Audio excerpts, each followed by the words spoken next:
దక్షిణాసియాపై అగ్రదేశం America కన్నేసింది. Bharat ఇరుగు పొరుగు దేశాలు ఇప్పుడు గ్లోబల్ వెపన్ మార్కెట్కు హాట్ స్పాట్గా మారిపోయాయి.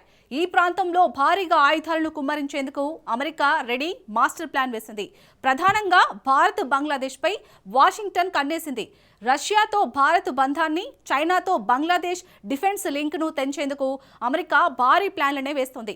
మీకు కావాల్సిన ఆయుధాలు మేమిస్తామని వాషింగ్టన్ నమ్మబలుకుతోంది. అయితే అమెరికా ఆయుధ వ్యాపారం వెనుక అసలు వ్యూహం ఏంటి? రష్యాతో దశాబ్దాల అనుబంధాన్ని అమెరికా తెంచేయగలదా?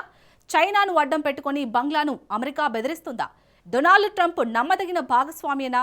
అమెరికా రక్షణ ఒప్పందాలపై ఇంట్రెస్టింగ్ ఫ్యాక్ట్స్ ని ఈ కథనంలో చూసేయండి. రష్యా నుంచి భారత్ను ట్రంప్ వేరు చేస్తాడా? చైనా ఆయుధాలను ఢాకా వదులుకుంటుందా? డొనాల్డ్ ట్రంప్ను భారత్, బంగ్లా నమ్ముతాయా?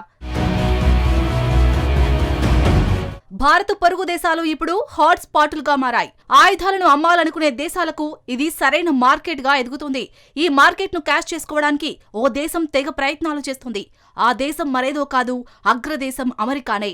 భారత్ బంగ్లాదేశ్ కు భారీగా ఆయుధాలను విక్రయించాలని వాషింగ్టన్ ప్లాన్ వేసింది. ముందుగా భారత్ విషయాన్ని తీసుకుందాం. భారత్తో బలమైన రక్షణ సంబంధాలను కొనసాగించాలని కోరుకుంటున్నట్టు అమెరికా స్టేట్ డిపార్ట్మెంట్ పేర్కొంది. స్టేట్ డిపార్ట్మెంట్ అంటే విదేశాంగ శాఖ. పలు ఒప్పందాలు సిద్ధంగా ఉన్నాయని స్టేట్ డిపార్ట్మెంట్ వెల్లడిస్తోంది. భారత్ స్వీయ రక్షణకు అవసరమైన ఆయుధ వ్యవస్థలను విక్రయిస్తామని అమెరికా విదేశాంగ శాఖ ఉప మంత్రి పాల్ కపూర్ తెలిపాడు. భారత ఆయుధ ఒప్పందాలతో రెండు దేశాల్లోనూ ఉద్యోగాలు లభిస్తాయని కపూర్ వెల్లడించాడు. వాణిజ్య వివాదాలు ఉన్నప్పటికీ రక్షణ ఒప్పందాలు మాత్రం కొనసాగుతాయని పాల్ కపూర్ స్పష్టం చేశాడు. అమెరికా విదేశాంగ శాఖ డిప్యూటీ మంత్రి చెప్పినట్టుగానే తాజాగా 6 బోయింగ్ పెట్రోల్ విమానాలను కొనుగోలు చేసేందుకు భారత్ గ్రీన్ సిగ్నల్ ఇచ్చింది. ఈ డీల్ విలువ సుమారు $300 కోట్ల అంచనా వేస్తున్నారు. ఇవి కాకుండా అమెరికా ఎలాంటి ఆయుధాలను భారత్కు విక్రయిస్తోంది? 2025 నవంబర్లో $9,30,00,000 డీల్కు వాషింగ్టన్ అనుమతి తెలిపింది. ఇందులో భారత్కు జావెలిన్ మిస్సైళ్లతో పాటు ఎస్కాలిబర్ ఆర్టిలరీ షెల్స్ ని అమెరికా అమ్మనుంది.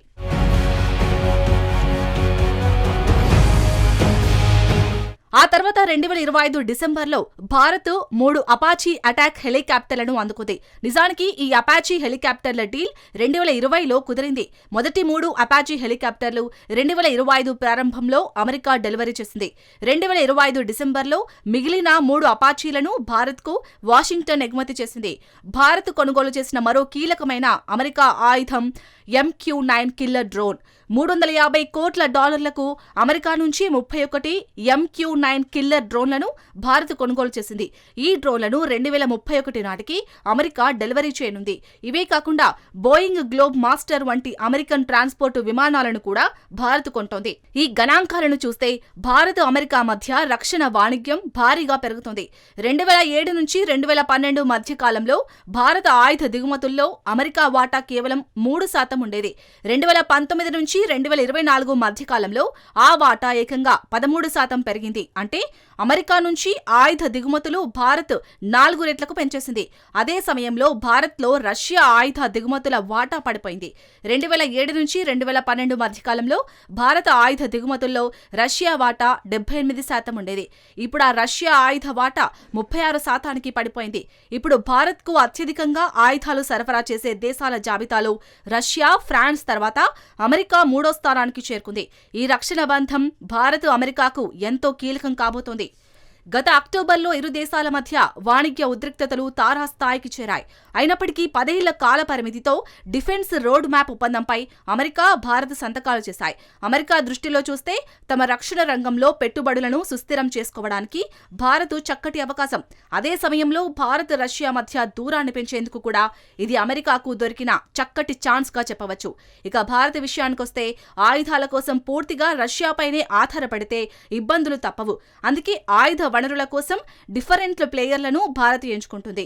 అలాగే స్థానికంగా ఆయుధ తయారీని భారీగా ప్రోత్సహిస్తుంది. ఇప్పుడు బంగ్లాదేశ్ విషయాన్ని చూద్దాం.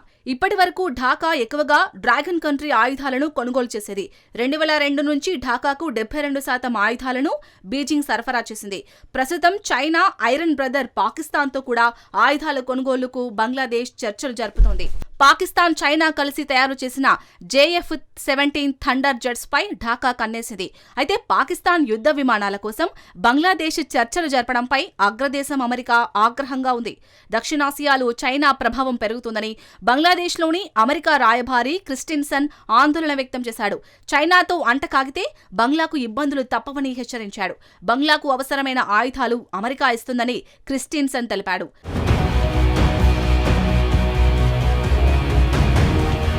చైనా ఆయుధాలకు ప్రత్యామ్నాయాన్ని అమెరికా ఇవ్వగలదని బంగ్లాదేశ్లోని అమెరికా రాయబారి స్పష్టం చేశాడు. చైనాతో సన్నిహితంగా మెలగొద్దని ఒక రకంగా బంగ్లాదేశ్లో కొత్తగా ఏర్పాటయ్యే ప్రభుత్వానికి క్రిస్టిన్సన్ క్లియర్ వార్నింగ్ ఇచ్చాడు. మీకు ఆయుధాలు కావాలంటే మేమిస్తామంటున్నాడు. నిజానికి ఇదేమీ ఆశ్చర్యకరమైన చర్య కానే కాదు. ఈ వారం ప్రారంభంలో అమెరికాతో బంగ్లాదేశ్ వాణిజ్య ఒప్పందంపై సంతకం చేసింది. ఢాకా ఎగుమతి చేస్తే గార్మెంట్స్ పై పూర్తిగా సుంకాలను అమెరికా తొలగించింది. దానికి బదులుగా చైనాపై ఆధారపడ తగ్గించుకుంటామని వాషింగ్టన్ కి బంగ్లాదేశ్ హామీ ఇచ్చింది. అసలు దక్షిణాసియాలో అమెరికా ఆడుతున్న ఆట ఏంటి? అగ్రదేశం ఎలాంటి వ్యూహాలను పన్నింది? ప్రత్యేకించి ఆయుధాల విక్రయానికి ఎందుకు మొగ్గు చూపుతోంది? దీనంతటికీ అసలు కారణం చైనానే.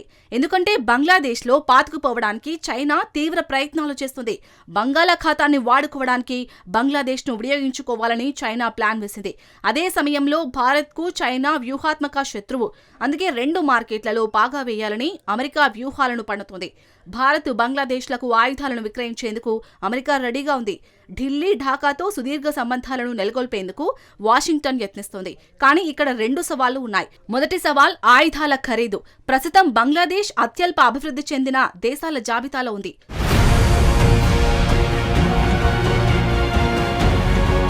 సో పేదరికంపై పోరాటమే బంగ్లాదేశ్ ప్రధాన లక్ష్యం. అలాంటి దేశం అత్యంత ఖరీదైన అమెరికా ఆయుధాలను కొనగలదా అన్నదే అసలు సందేహం. చరిత్రను తిరిగేస్తే ఎప్పుడు యూరోప్, పశ్చిమాసియా వంటి సంపన్న దేశాలు మాత్రమే అమెరికా ఆయుధాలను కొనుగోలు చేస్తున్నాయి. కానీ బంగ్లాదేశ్ వద్ద అంత బడ్జెట్ లేదు. సో అమెరికా ముందున్న మొదటి సవాల్ ఆయుధాల ఖరీదు.